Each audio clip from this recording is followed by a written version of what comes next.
Amigos, apenas separado de vosotros por un tabique, no estoy presente, pero creo que os oigo y que vosotros oís el latido de mi ansiedad.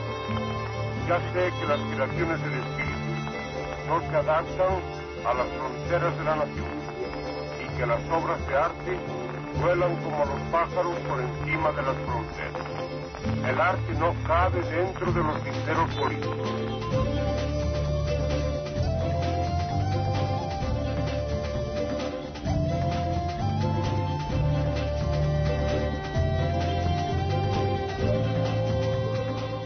Nun ámbito como o xornalístico, desgraciadamente, aínda hoxe en día, á altura de 2007, non é nada doado atopar o galego nas páxinas dos xornais dun xeito habitual.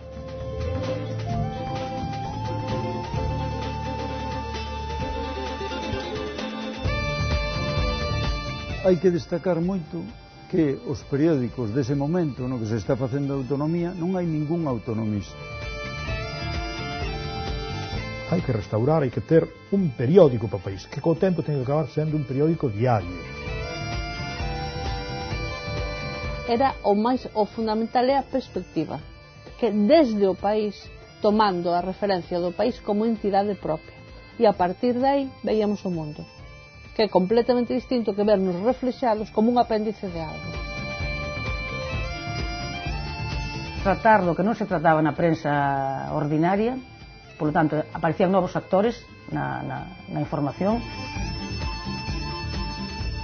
A presencia dunha fábrica de pasta de papel con unha tecnoloxía que xa estaba desaparecendo en toda Europa, metida no corazón de Pontevedra. Como non se podía citar eso en ningún periódico diario? Non existen medios de comunicación escritos que empreguen o noso idioma. Por iso eu creo que o exemplo da nosa terra, a coherencia da nosa terra, é fundamental, é digna de resaltar.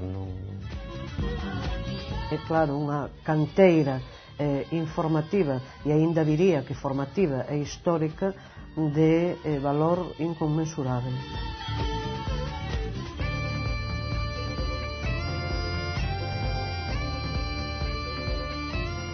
A nosa terra era unha guía para nós, era unha orientación para todos nós e para moitos, e además era unha orientación e unha ideoloxía que chegaba, como digo, a toda América, a universidades, a intelectuais, a centros de emigrantes e a centros culturais e universitarios da Argentina e de outros países.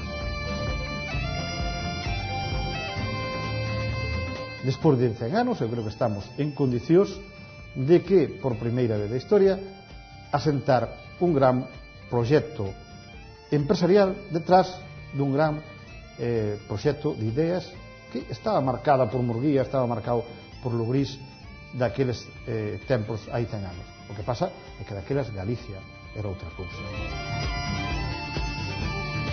Se un se mantén pechado nunha torre de marfil e con ideas rígidas, o que hai que actuar é sempre mantendo as ideas e a pureza das ideas, pero axeitándose aos tempos e as circunstancias, sin renunciar naturalmente, nin que padezan os principios.